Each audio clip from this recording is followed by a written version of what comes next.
Döndüğünde tekrar bağlatırız arkadaşlarımız teknik sorunu giderdikten sonra. Aslında buradan devam edelim. Yani komisyonun İmralı'ya gidişini Sayın Türköne biraz bahsetti aslında, bir muhataplık bir de eşik, yani bu eşiğin aşılması noktasında iki vurguya dikkat çekti. Siz nasıl değerlendiriyorsunuz? Uzunca bir görüşmeler oldu ve sonrasında gidilecek mi, gidilmeyecek mi, kim gidecek, kim gidilmeyecek noktası çok da tartışıldı ama nihayetinde 24 Kasım'da İmralı Adası'na gidildi ve görüşmeler yapıldı. Nasıl bakıyorsunuz? Neler söylemek istersiniz? Ya önce yani komisyonun İmralı'ya gitmesi ya da bu süreçte yaşanan çeşitli aşamalar, işte önemli eşik, kritik gibi böyle terimlendirilerek aslında doğalında olması gereken, sanki böyle hani bir hak verilmiş gibi, yani komisyonun İmralı'ya gitmesi yani Kürt hareketine yönelik bir hak verilmiş gibi sunuldu ama oysa ki işin en başından beridir taraflar belli, görüşmeler belli, komisyonun kurulma amacı belli ve bir sorunu çözmek istiyorsanız, eğer ki bunun adı da Kürt sorunuysa, Sayın Öcalan'la görüşmeden komisyon mu olur? Yani bu kadar hayatın doğalında olması gerekeni bir hak hukuk meselesine getiriyorlar. Yani bu kısmını, yani buna böyle bir kritik eşik demek yerine olması gereken doğal alın akış yolunu buldu diyebiliriz ama şöyle aksaklıklar oldu elbette ki. Şu önemli, yani AKP bu komisyonda böyle ortak karar alıyormuş gibi gösterip aslında çok da ortak karar almıyor. Yani belki hani CHP'nin buna itirazı olmalıydı. Birincisi, sadece kısıtlı sayıda gönderme, yani temsilci gönderme meselesi çok büyük bir sorun. Her partiden bir kişi, niye bir kişi mesela, ve bağımsız, yani grubu olmayan partilerden hiç kimseyi almadılar oraya ki görüşmek isteyen milletvekilleri olduğu halde. Dar tutulmak istendi. Niye dar tutulmak istendi? Çünkü Sayın Öcalan'ın sözünün toplumla buluşması engellenmek istedi. Şimdi Sayın Öcalan niye meclis diyor? Çünkü en nihayetinde beğenelim beğenmeyelim, Türkiye'de bir meclis var ve Türkiye toplumunun temsilcisi bir meclis var ve buradan toplumla ilişki kuruyor. Bu ilişkiyi en zayıf şekilde kurması için iktidar elinden geleni yaptı açıkçası. Yani Devlet Bahçeli'nin grup toplantısındaki zorlaması, hani kimse gitmiyorsa ben gideceğim artık deyip süreci hızlandırma çabası, DEM Parti'nin çabası, ama bu bir müzakere meselesine dönüştürüldü ve daraltılmaya çalışıldı ve en dar şekliyle oraya bir temsil gönderilmeye çabalandı ki hani CHP'nin de gitmemesiyle daha da dar bir temsile dönüştü. Yani kocaman komisyondan 3 kişi gitti oraya. Bunu hani değersizleştirmek değil, AKP politikasını ifşa etmek açısından konuşuyorum. Bir kişi bile gitse değerliydi. Ama AKP bunu en yaygın yere sözün yayılacağı yerden çıkarmak istedi. Hem bu tutum hem de tutanak açıklamamak mesela çok tuhaf, çok absürt bir mesele yani. Hani tartışılıyor yani. Evet. Aralık'ta, yani Perşembe günü komisyon tekrar toplanacak ve bu tutanakların komisyonda okunacağı. Özellikle DEM Parti'nin bu noktada hem çağrısı hem de aslında bu noktada bir beklentisi de var.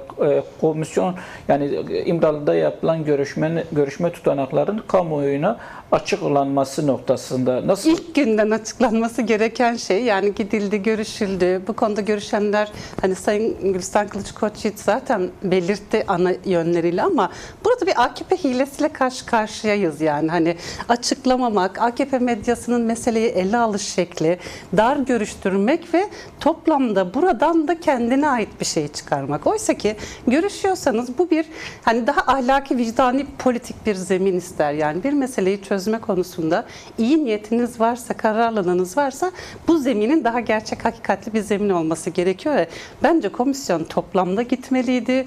Oradaki görüşmeler hemen topluma açıklanmalıydı.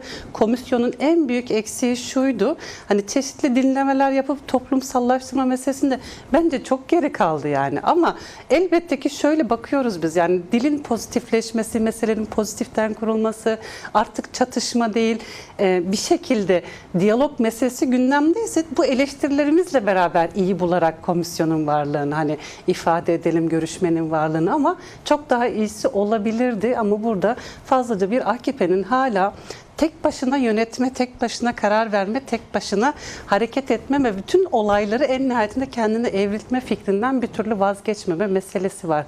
Dikkat edelim, bütün medya neyi işliyor? Türkiye Büyük Millet Meclisi'nin 3 temsilcisinin gidip Rojava'yı konuştuğunu, sanki orası için gitmiş gibi, sanki bütün oradan bir şey koparıp gelmiş gibi, hani hiçbir yol haritası yok ya, gitti, görüştü, aldı, geldi gibi böyle tuhaf bir hal yaratıyor yani. O yüzden de bu yönüyle konuşmak gerekiyor. CHP'yi çok konuştuk belki hani komisyon meselesinde ama AKP'nin de komisyona yaklaşımı, komisyonun İmralı Adası'na gidiş şekli, sonra dönüşteki yasaklı hali yasaklıyor yani. Tutanak yasaklıyor. Neden kaçınıyor ya da kaçmaya çalışıyor? Yani İmralı tutanaklarının doğrudan kamuoyuyla paylaşılmama noktası.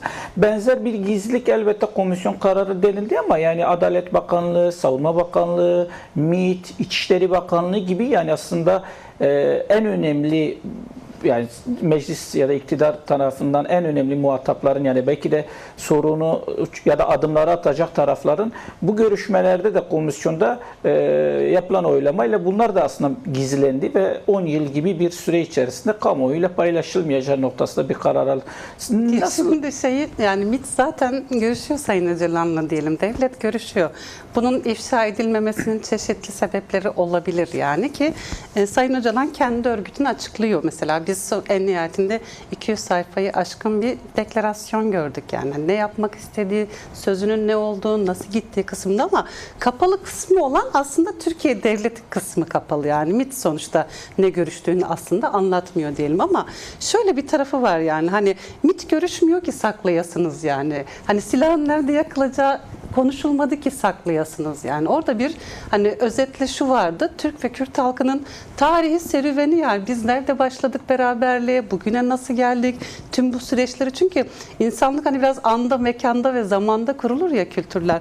Ne kadar sürede birlikte ne eylediği hatırlatan ve buna ilişkinde bundan sonraki yol haritasını nasıl eylemek istediğini Kürt hareketinin silah devreden çıktıktan sonra asıl meselenin ne olduğunu konuştuğunu tahmin ediyoruz. Şimdi burada yasaklı ve gizli olan ne olabilir yani? Burada topluma açılamayacak nasıl bir pencere olabilir? Nasıl bir söz olabilir ki bu kapatılsın? Birincisi hani Kürt halk önderinin toplumla buluşmasını engellemek çünkü meclis buna tek vesile olacak yerdi. Bir diğeri de AKP'nin meseleyi istediği gibi yönetimi ve istediği algıyı sürdürme. Çünkü çok güçlü bir medyası var ve bu medya aracılığıyla bu görüşmeyi manipüle ediyor yani. Açık söyleyelim manipüle ediyor. Çünkü biz Gülistan Kılıç Koçyiğit'in ifade ettikleriyle AKP medyasının yazdıkları arasında bir bağlantı kuramıyoruz. Evet.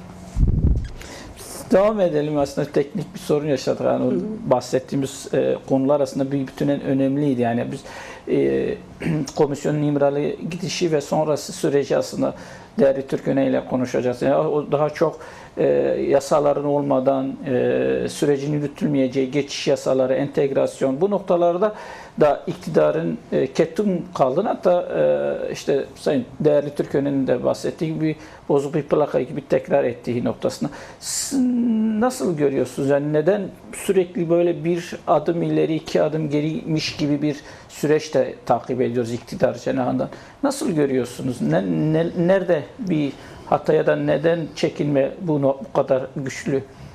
Şimdi Sayın Öcalan yani açıklamalarının hani bize çok az yansıyan kısmıyla söyleyeyim bir vurgusu vardı. Norm devletle görüşüyorum. İktidarla işim olmaz demişti. Yani bu bir devlet meselesi ve devletle görüşüyoruz. Bu devletlerin iktidarları değişebilir ama bir devletle görüştüğünü ifade etmişti. Şimdi iktidar dediğimiz şey işte biraz AKP'den hani uzun yıllardır deneyimlediğimiz şey. Sayın Müntezer Türken'e de bahsetti ya sürekli anket üzerinden toplumsal refleks ölçme meselesi. Şimdi toplumsal refleks tabii ki önemli ama mesela bu refleksi üreten neydi dersek biz biliyoruz ki Türk ve Kürt komşunun, Alevi ve Sünni komşunun aslında devlet araya girmese hiçbir problemi yok değil mi? İnsanlar birbirinin cenazesine gidiyorlar, düğünlerine geliyorlar, komşuluk yapıyorlar, çocukları birlikte oynuyor, aynı sofralara oturuyorlar. Ama burada karşıtlık üreten şey devlet elbette ki ve bir düşman yaratan, toplumların farklılıklarını kabul etmeyen, tekçi aklı uzundur ürettiği Kürt meselesi üzerindeki dil doğal itibariyle toplumdan böyle bir refleks alması kaçınılmaz bir şey. Yani hiç %80 de olabilirdi. Çünkü o kadar militarist bir dil, o kadar karşıtlarıcı bir dil, bir hak hukuk meselesi değil, tırnak içinde her şeyi terörden ölçen, yani işte Hatay'daki kekik toplayan köylüyü öldürünce bile hesap vermemek için terörist sandım diyen bir devletten bahsediyoruz. Yani bu dil, bu üretilen politika elbette ki topluma da yansıdı. Şimdi bu alanı temizlemezseniz eğer her anketin sonucu aynı çıkar ve o zaman çözmeyecek misiniz yani? Yani ürettiğiniz siyasetin hani çöpü içerisinde mi dolaşacaksınız yoksa siyaset mi üreteceksiniz? Mesele anketler değil yani. CHP'yi de mesela geri attıran meselenin böyle olduğu söyleniyor yani. Şimdi Kürt sorunu Türkiye'nin halklarının en önemli sorunu diye düşünürseniz eğer aklın yolu birdir, çözersiniz. Hiç ankete gerek yok çünkü buna topluma da anlatırsınız. Şimdi İmralı ile görüşülen meseleyi bile, diyaloğu bile toplumdan yasaklayacaksın. Sonra döneceksin topluma, sen bu konuda ne diyorsun diyeceksin. Uzundur Öcalan'ın ağzından tek bir cümle duymayan milyonlar var değil mi bu ülkede? Uzundur devletin politikası altında bakan yani hani tırnak içinde dediğimiz terörist gören, ya katil gören, bilmem ne gören bir sürü kontrol gerilla eylemleri üzerine yıkıp böyle bir örgüt varmış hissiyatı yaratan, bu kadar medya üzerinden algı, savaş algısı yürüten bir topluluğun da sürekli buna maruz kalan topluluğun da barış üretme konusunda darlıkları olabilir. Bunu anlarız. Ama bunun böyle olmadığını bilen AKP'nin adım atmama meselesinin sadece anketler olduğunu da düşünmüyorum. Yani hep hesabını diyoruz ya yani bu siyasi parti en nihayetinde toplamda ne eylerse eylesin iktidar olur muyum ona bakar yani. Bu sadece Kürt sorunuyla ilgili değil. Bugün Türkiye ekonomisine baksa AKP iktidarı bırakmaz mı? Beceremiyorum, toplum yoksul deyip çekip gitmez mi normalde değil mi? Erken seçime gider ama hiç toplumu düşünmeyen ve hep iktidarda kalmak isteyen ve iktidarda kalırken de her şeyi mübah gören bir AKP elbette ki Kürt sorunu çözümünde de tek şeyi şudur yani bu işten benim çıkarımla. Ben mesela ilk MHP Genel Başkanı'nın hani gelsin Öcalan mecliste konuşsun açıklamasından sonra hani ilk defa MHP grubunu bu kadar yakından takip etmeye başladım ve ben mesela Devlet Bahçeli'nin kurduğu cümlelerinin çoğunun aslında Türkiye toplumu, Kürtler değil AKP'yi ikna cümleleriydi yani merak etme. Kalacaksın yerinde ama çözelim bu sorunu anlatmaya çalışan grup toplantılarıydı yani. AKP zaten ikna olmakta zorlanıyor ve gene dediğim gibi bu işin dünyanın en iyi iş olduğunu bilse bile iktidarca kalacaksam olsun diyen bir yer var. Şurada sıkışıyor AKP yani bugün nasıl iktidar zor gücüyle değil mi? Yani biz mesela 10 yıldır aşkındır o hal sürecinde yaşıyoruz. Kendisi kalktı gibi gözüken ama gerçekte var olan, toplumu sokağa çıkartmayan, tweet attırmayan, eleştirtmeyen, siyaset üretmesinin önüne geçen bir AKP şimdi siyaset konuşma zamanı geldiğinde elbette ki geriye doğru gidecek başka hiçbir seçenek yok yani. Toplumlar siyaset yapmaya başladılar, CHP dönüşüyor, Türkiye değişiyor, kadınlar değişiyor, her şey değişirken AKP'nin iktidarda kalma şansı yok. O yüzden de zordan vazgeçtiği andan itibaren bu iktidar geriye doğru gidecek yani. Zayıfladıkça zayıflayacak ve bir daha belki de bir sonraki seçimde AKP diye bir parti kalmayacak yani. Şimdi bunun önüne geçmenin yol ve yöntemlerini uyguluyor. Ne kadar etkili oluyor toplum? Yani bu yönde bu direnç, bu dirayet ne kadar toplumda sizce karşılık buluyor? AKP'nin kimi zaman ortada durması, kimi zaman çözümden yanaymış gibi, Kürt sorunu çözüyormuş gibi görmek, kimi zaman karşıdaymış gibi görünüyor. Ama biraz önce tam da bahsettiğiniz gibi yani hani belki de akla iş gelmeyecek ya da hayal bile edilmeyecek bir şekilde bugün baktığımızda MHP Genel Başkanı çıkıp bu kadar önemli açıklamalarda ve sorunu doğru tespitiyle, çözümü doğru tespitleriyle ortaya koyabiliyor. Dediğim gibi belki de hani hayal edilmeyecek ya da Türkiye'de hani beklenmez denilen şeyler. Bu noktada iktidar hani örneğin bazı adımlar yani bu adımlar dediğimiz gibi çok böyle hani hiç ulaşılmamış adımlar ya da beklenmeyen adımlar yani Türkiye'nin demokratikleşmesi yani bu neredeyse Türkiye'nin herkesin destekleyebileceği noktada söylüyorum. Yani demokratikleşme, demokratik bir anayasa, demokratik adımların atılması, demokratik cumhuriyet yani bu noktalarda acaba benzer MHP'nin tutunduğu ya da Devlet Bahçeli'nin tutunduğu bu kadar radikal olmasa da kazanma yönünden bakıyorum. Yani biraz önce anketler bu yönün acaba kazanma noktasında da bir anket yükseltmez mi sizce? Şöyle mesela yani sevgili Aziz anketlerde herkes barışı destekliyor ya destek çok büyük oranda. Ama ne diyorlar? AKP ile barış olmaz değil mi? Mesela toplumun en büyük söylediği söz bu yani. Biz AKP'ye güvenmiyoruz diyor. Barış mutlaka olmalı. Güvenmiyoruz. Niye? Çünkü bu süreci sadece kendinden doğru okuyacağından kaygılanıyor ve bir önceki çözüm sürecinin de deneyimi var. Neydi? Masa yıkılınca her şey çok çok kötüye gitti yani. Hani konuşmak bitince çok çok dehşet bir kaos ve savaş alanı doğdu yani. Hiç kimsenin kimseyle konuşmadığı bir Türkiye'ye dönüştü yani. Doğal olarak da bu deneyim var yani. O yüzden toplum AKP'ye güven olmaz diyor yani. Hani buradan bile belli ki aslında toplumsal bir güven sağlamıyor ama aynı zamanda bir demokratikleşme meselesi olduğu andan itibaren de AKP'nin bu çürümüş sisteminin hepsi bir yargı meselesi değil mi? Hile bulaşmayan yer yok yani. Çürümeyen kurum yok yani. Yaptığı hiçbir işin hakikati yok yani. Şimdi nasıl ayakta kalabiliyor? Sadece zor politikalarıyla. Şimdi bu süreci ısrarla şöyle yürütmek istiyor yani toplumsallaşmasın. Ne olursa olsun toplumsallaşmasın. Bu mesele benle PKK arasında kalsın istiyor yani. Hani en nihayetinde niye? Buradan hani hem Kürt'ü yalnızlaştıran, tek muhatap kendi kılan, karşıyı tek muhatap alan ve tam da o Sayın Öcalan'ın bahsettiği demokratik toplum meselesine bu sürecin ulaşmasının önünde engel olmak ve meseleyi sadece silahta tutmak istiyor. Yani toplamda mesela şu cümleleri çok kullanıyor değil mi? Ümmet kardeşiyiz biz. Yani sanki din kardeşi olmak Kürtleri kurtaran bir şeymiş gibi. Yani biri şey esprisini yapmıştı. Azerbaycan'la hani şey kardeşliğini kuruyorlardı ya işte aynı ırktan gelme Türk kardeşliği meselesini kuruyorlardı. Azerbaycan'ı kaybettiler artık başkalarının elinde ama şimdi Kürtlerle de ümmet birliği meselesine girmeye çalışıyor. Ama bu birliği bir türlü şuradan okumuyor. Birlikte yaşam kültüründen okumuyor. Yani Kürt'le birlikte nasıl yaşayacağı değil. İkimiz de din kardeşiyiz ya meselesine getirmek istiyor. Bir diğeri dediğim gibi demokratikleşme konusunda hiç adım atmak istemiyor AKP. AKP burada sadece silahlar bitti. İşte bunu ben kendi haneme yazayım tırnak içinde terörsüz Türkiye üretebildim.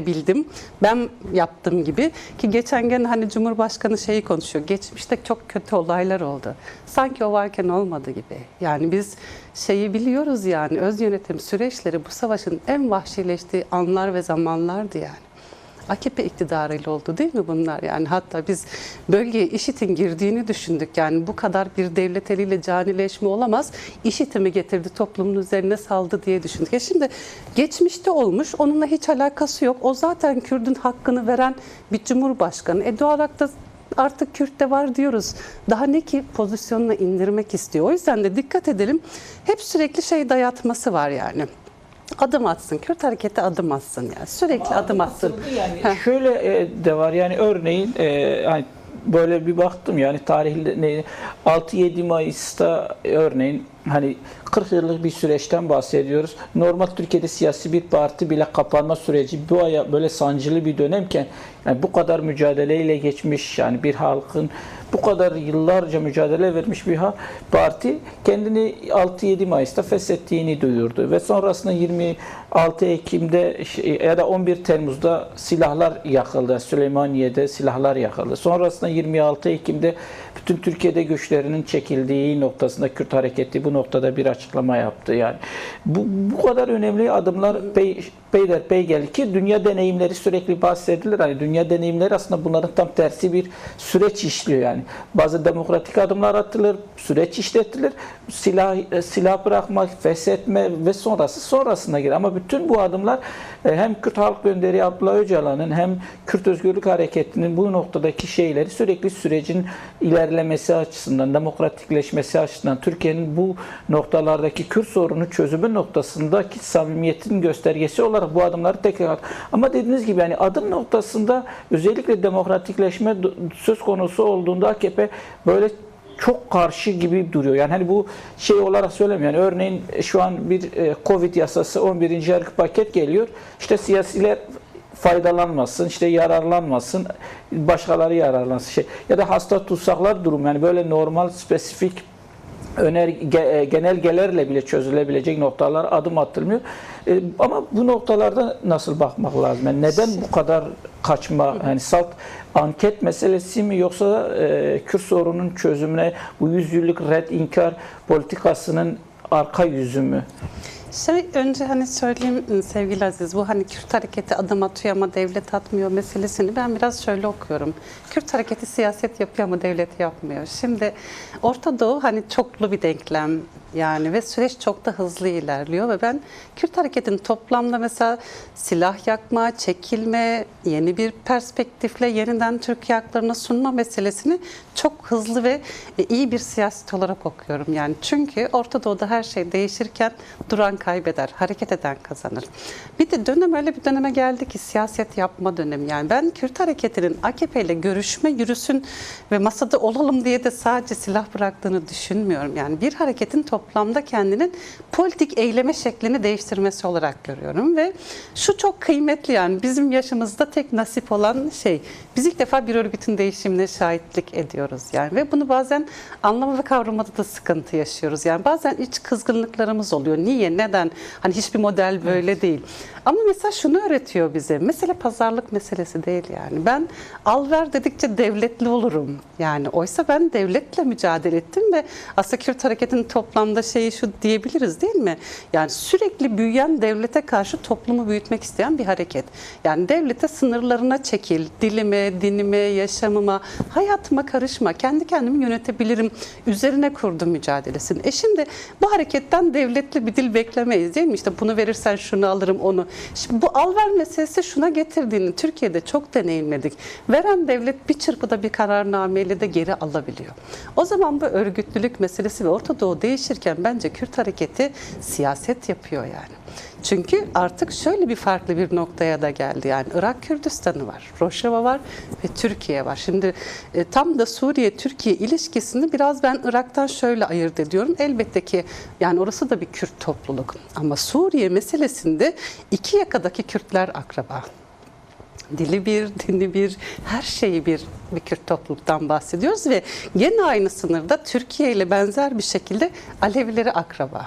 Yani Arap Alevileri, bu tarafa geçelim, Hatay'ı, Adana'sı, Mersin'i, yani sınırlar birbiriyle akraba sınırlar ve bu toplam değişim herkesi değiştirecek bir meseleye tekabül edecek. O yüzden de bu meseleyi bence Kürt hareketi siyaset yaparak yani AKP'ye de bakmadan, ne yaptığına da bakmadan hareket etmesinin ben önemli sonuçlar doğuracağını da düşünüyorum. Ama AKP cephesine dönersek bu hareketsizlik hani gerçekten insan şeyi anlamakta zorlanıyor. Yani dünyanın başka bir kıtasından Amerika orada siyaset yapıyor ve siz sadece Kürt'e takıldığınız için, yani Kürt karşıtlığınız üzerinden kendi ülkenizde bile en ufak adım atamıyorsunuz. Yanı başınızda bir şey kurulacak yani. Siz bunu yapamazken. Ve doğal olarak Bahçeli mesela bence son grup toplantısında tane tane anlattı yani. Yani Balkanlardan örnek verdi yani. Hani dedik bak biz Balkanlar deneyimimiz var. Tüm Türkiye halklarına söyledi yani. İşte şimdi Balkanlara Osmanlı gidip Türkçü döndü deriz ya biz yani. Balkan savaşlarına Osmanlı gittiler. Evet. Oradan Türkçü döndüler yani. Ve bu iyi bir şey değildi yani. Oradan örneklendirdi ve bu kadar bölünme meselesinin kimseye iyi gelmeyeceğini yani Bahçeli de söyledi yani. Doğal olarak da adım atmak ve birlikte yaşama meselesini gerçekleştirmek gerekiyor. Ama AKP'nin yani gerçekten de bütün politikası en baştan beri böyleydi ya. Ya insan bu kadar toplum dışı bir politika üretebilir mi? Yani toplumun ne olduğuna hiç bakmayan ama mütemadiyen ne olacağını hesaplayan siyaset. Şimdi siyaset bunun için mi var?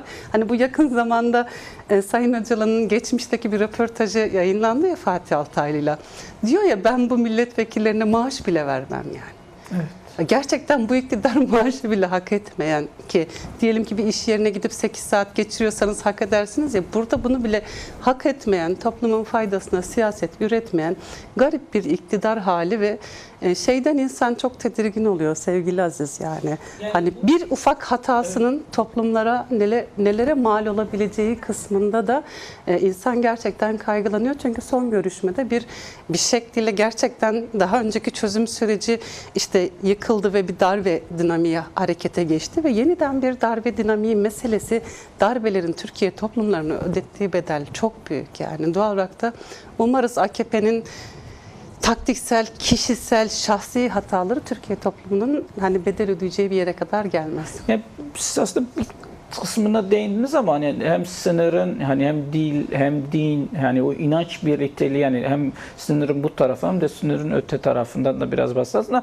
Yani süreçle bağlantı bu noktada da hani hem onu sormak istiyorum yani hem Aleviler var yani Kürtler var, Sünniler var ve sınırın iki hattında bu noktada o inanç birliğini öncelikle onu sormak istiyorum bu sürecin önemi ama bu noktada da AKP işte sürekli bunu da böyle tek düze siz dediniz yani Kürt silah bırakacak mı bırakmayacak böyle küçük dar bir alana.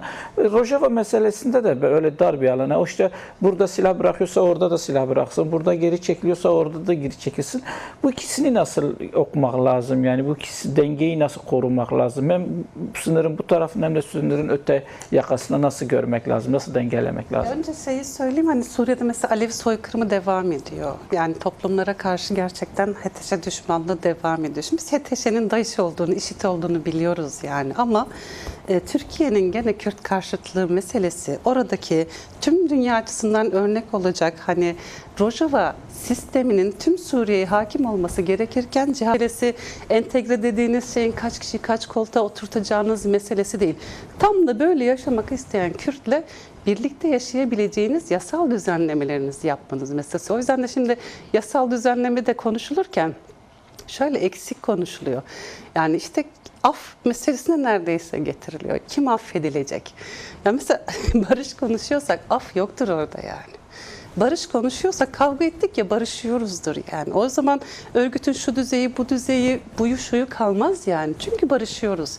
O zaman bu yasal düzenleme öyle olmalı ki birlikte yaşamı gerçekten kurabilmenin olanaklarını oluşturmalı. Mesela niye çıkarmıyor hala? Dedi ki şimdi yeni bir yargı paketi geldi. En nihayetinde bir sürü adli vaka dışarıda değil mi? Yani bugün mesela bir kadın cinayetinin failine bakıyorsunuz. Belki 10 kere 15 kere suç işlemiş bir yani tekrar işleyebilmiş. Ona hiçbir yasal şey tutmamış ama düşünce kendince düşünce suçluları diyelim tırnak içerisinde muhalefet etmişleri de pandemideki yasalardan bile hani şey yapmak, faydalandırmak istemiyor. Niye? Yeni bir inşayı zayıf bırakmak istiyor. Yani bu kadar siyasetle uğraştı, toplumla uğraştı, sivil toplumu yok etti, toplumu böyle 50 yıl geriye itti. Şimdi Kürt hareketi silah bırakırken ne yapıyor? Kendine güveniyor değil mi? Cesaret işidir yani. Kendine güveniyor ve yeni bir inşaya girişmek istiyor. Şimdi tam da onun önüne geçmek istiyor. Yani Kürt hareketinde de siyaset eğleyecekleri kendisi belirlemek istiyor AKP. Doğal olarak da bir türlü bir düzenleme, bir şu bir bu. Hani ta Eylül'de beklenen şey geldik bugün Aralık ayındayız. İşte şimdi çıkabilecek mi gibi biraz ümit meselesi var ama toplamda yani dediğim gibi bunlar böyle kritik eşitlik büyütülüyor. Olması gereken şey büyütülüyor. Ama asıl kritik dediğimiz önemli eşit. ama değil mi? Yani şöyle elbette biraz önce bahsettiniz aslında altında çizdiğiniz bu saat ben bir adım attım siz adım attınız karşılıklı alışverişten Pazarlık ziyade değil, pazarlıktan ziyade ama sonuçta toplumda yani herkes yani şöyle örneğin dediğin gibi yani bu adımları toplumun belki bu güveni bu inşayı yani hasta tutsaklar var bu noktada bir adım bekleniyor. Geçiş yasaları bekleniyor yani hani örneğin silah bırakanlar geri gelsin yani Bunu hatırlatmak bile ne kadar değil mi? tuhaf Yani değil hani mi? bu kadar Yani, bu yasalarla, bu kanunlarla, bu şeylerle nasıl olabilir? Bunların yani biraz önce bahsettik entegrasyon, geçiş süreci, işte demokratikleşme adımları, komisyon rapor hazırlayacak bazı adımların atılacağı söyleniyor. Bu noktada neler söylemek istersiniz? Ya ben yani şöyle sakın yani seyircimiz beni yanlış anlamasın. Ben şeye itirazım hani suyun doğal akışını talep etmeye hani itirazım. Hasta tutsaklar, mahkeme kararları ben mesela bana çok ağır geliyor. Yani şimdi 30 yıl yatmış insanlar bırakılmıyor yani. Düşünün mesela hangi suçtan 30 yıl yatıyor Türkiye'de? Yani kim 30 yıl yatıyor? Yani var mı düşünce dışında yani 50 tane adam öldüren 30 yıl yatmıyor yani. Hani bir kömür ocağı çöktü değil mi? 300 insan öldü. Dışarıda yani oranın sahibi önlem almaya. Şimdi 30 yıl yatanın bile ömründen çalmaya çalışan iktidara. Şimdi mesela ne diyelim yani? Mesela nasıl söyleyelim yani? Bunlar suyun akışı olması gerekirken bizde talebe dönüştürüyor AKP. Ve kişilere indirgiyor yani. Mesela Sayın Selahattin Demirtaş tartışması da böyle bir şey. Yani kişiye indirgiyor, sen oraya yükleneceksin. O onu çıkarınca da sana bir ödül vermiş ve adım atmış olacak pozisyonuna evriltmek istiyor. Doğal olarak da şuradan küçümsemiyorum, kimse beni yanlış anlamasın. Bunlar akış olması gereken şeyi talebe dönüştürme meselelerine itirazım var. Ama bir an önce hakikaten de komisyonun az önce söyledim ya, önüne geçmek istediği şey sürecin toplumsallaşmasını örgütleyecek kadroları cezaevinde, yurt dışında ve sınır dışında tutma isteğidir yani. Doğal olarak da bunları ülkeye sokmama, sürece yayma, süreci zayıflatma. Çünkü hani şeyi çok konuştuk ya sevgili Aziz, daha önce de barış süreci öncesi KCK operasyonları vardı değil mi? Yani önce bütün kadrolarını toplayıp sonra hareket etme meselesi. Şimdi gene zayıf bırakma. Yani talebi, yani ben düşünüyorum mesela o kadar çok terim üretildi ki bu süreçte. Yani bu terimlerin hepsi ne kadar çok tartışılabilir değil mi? Çeşitli sempozyumlar, tartışmalar. Mesela çok daha gelişkin bir şey olabilecekken AKP nerede tutuyor bizi? CHP operasyon yapıyor. Benimle barış olmaz, bana güvenmeyin hissiyatı yaratıyor. Herkesi başka bir yerde topluyor. Şimdi Alevilere ayrı bir masa kuruyor. Yani toplumu parçalara bölmek istiyor yani. Alevilerle ayrı görüşmeye çalışıyor. Mesela niye yani?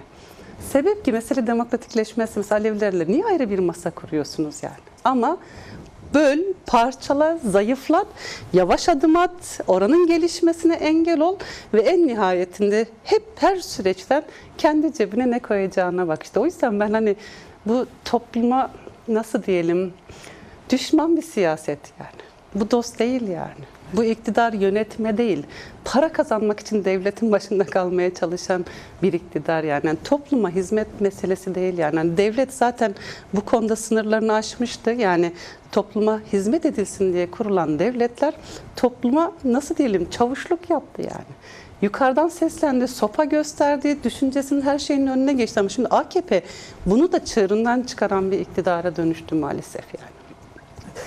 Biraz bahsettiniz ama ben özellikle hani bir konu başlığı olarak da belirtmiştim. Biraz özellikle CHP'nin hani tutumunu da hani sormak istiyorum. Biraz önce en baştan orada aslında komisyondan başladık ve CHP'nin komisyona üye vermediği ve son güne kadar bu biraz da yani gazeteci olarak takip ettim son ana kadar böyle sanki çok gizemlileştirildiği gibi bir durum da oldu ve son işte bir gün sonra komisyon gidecek ya da karar alınacak. Son dakikada işte yok komisyon üyesi vermiyoruz. Bu noktada da çok bir açıklama olmadan böyle bir kararında ve sonrasında da Özgür Özel'in özellikle Stockholm sendromu yani bilmiyorum bana böyle siz nasıl bakıyorsunuz, nasıl değerlendiriyorsunuz? Özellikle onu da sormak istiyorum. Nasıl ikisini yan yana getirince hemen komisyon sonrasında hem üye vermeme ve sonrasında bu Stockholm sendromunu siz nasıl değerlendiriyorsunuz? Evet yani bu CHP'ye kurulmuş bir tuzaktı diye düşünüyorum ben.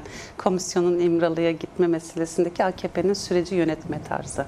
Yani kendi tutumunu açık etmeyen, kısıtlayan, yönünü belirlemeyen, nasıl diyelim ortaklaştırmayan AKP'nin CHP'ye kurduğu bir tuzaktı ve biz hani hep şeyi bu ekranlarda da çok kişi söylemiştir. Yani bu dönemin en büyük CHP operasyon meselesi tam da şuradan dolayı yapılıyor.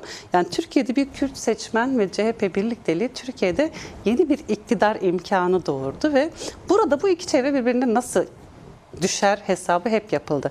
CHP'ye operasyon yapayım, DEM Parti biraz tutumsuz kalsın çünkü barış süreci. İşte bu ikisinin arası kaynasın meselesinde yani iki grup seçmen arasında aralık oluşturma, çukur oluşturma meselesinde AKP'nin en belirgin politikası. Bunu CHP'liler de söylüyor. Hepimizin hani çok özel keşfettiği değil, çok açık ilan ettiği bir politika ve CHP uzundur burayı hani açmamak açısından önemli bir dil geliştirdi açıkçası. Çünkü CHP de şöyle değişiyor sevgili Aziz, uzundur sokakta, çoktur yapmadığı bir şey yapıyor. Ve sokakta toplumla iletişim kurduğunuz andan itibaren toplum sizi değiştirir. Yani Saraçhane bence CHP'yi yeniden kurdu mesela yani. Yani yönünü belirledi, siyasetini belirledi. Toplumun oradaki eylem hali CHP'yi bir yere davet etti ve CHP bir dönüşüm sağlıyor. Ama dönelim komisyonda geldiği yer açısından bence çok önemli bir tuzaktı ve düştü CHP. Şimdi bu kime yaradı mesela CHP'nin İmralı'ya gitmeyip Sayın Öcalan'la görüşmemesi? Bence AKP'ye yaradı yani. Çünkü mesele şöyleydi yani. AKP zaten adım atmamak için toplumu öne sürüyor. İstiyordu ki CHP ta komisyona bile gelmesin. Hep evet. CHP bu işe karşı deyip hani süreci geriden alma, geriye getirme, hani kolay kolay adım atmama meselesi oluşturmak istiyordu. Tam da bu hareketiyle CHP AKP'ye yarayan bir iş yaptı. AKP karşısında yapıyormuş gibi ama AKP'nin hanesine yazılacak bir iş yaptı. Bir diğeri, hani şunu gerçekten insan çok düşündüm ben. Hani bu komisyon gitsin mi gitmesin tartışmalarında Devlet Bahçeli'nin gösterdiği refleksli Özgür Özel gösterebilir miydi? Yani gösterebilir miydi sizce? yani gerçekten? göstermeliydi. Neden derseniz şöyle, yani mesela bir Kürt olarak beklentimden bahsetmiyorum. Siyaset yapmaktan aslında bahsediyorum. Şöyle, en nihayetinde diyelim ki CHP'de zaten AKP gibi iktidar olma hesapları yapan bir parti değil mi? Onun da siyasetine bir sürü eleştirimiz var.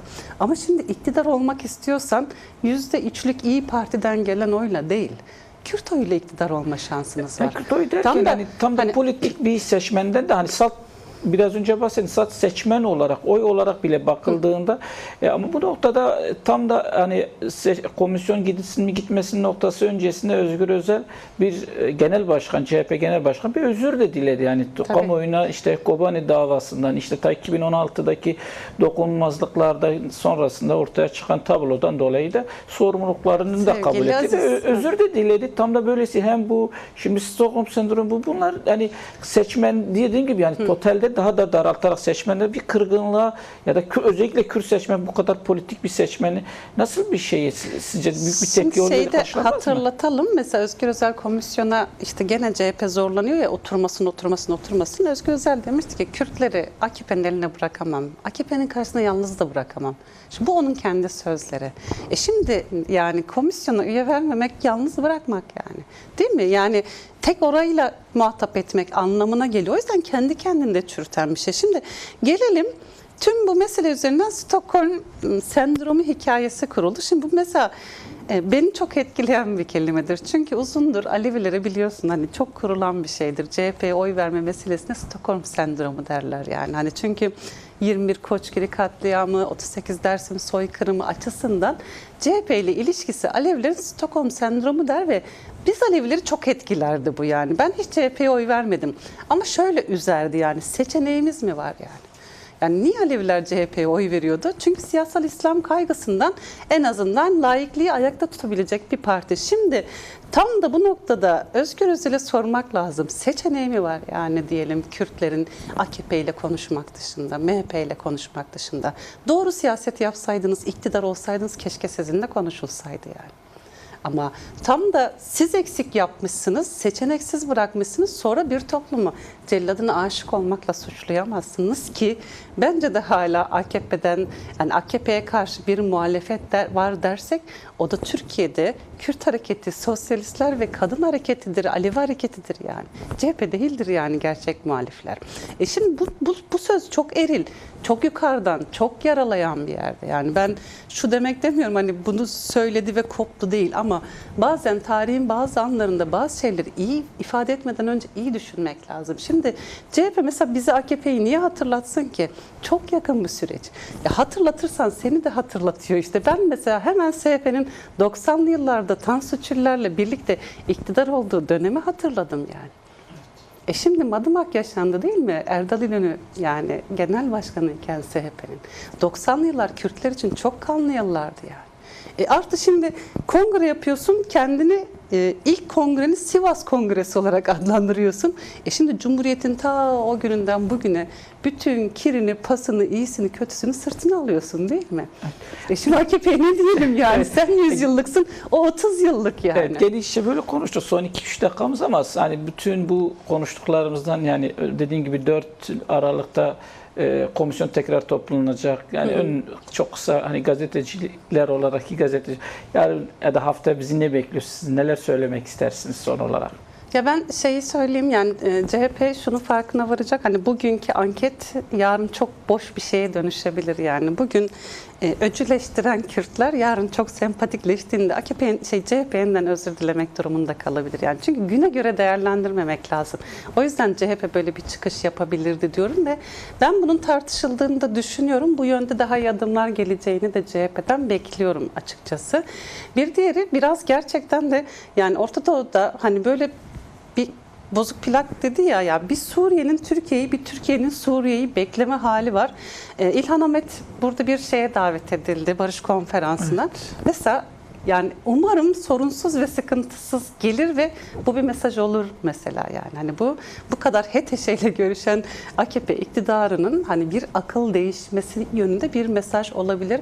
Yani heyecanla mesela takip edeceğimiz şeylerden biri olacak. Komisyon keza gene öyle ama elbette ki en nihayetinde dönüp dolaşıp ben mesela bu hafta içerisinde bir heyet İmralı'ya gidecek mi merak ediyorum ve tam da orada söylediği sözlerin Türkiye toplumuna yasaklı hale gelmesi Sayın Öcalan ne diyecek bunu da merak ediyorum açıkçası. Doğal olarak da bu önümüz haftanın belki bizi en yakın bekleyen gelişmeleri olabilir ama temennimiz şu.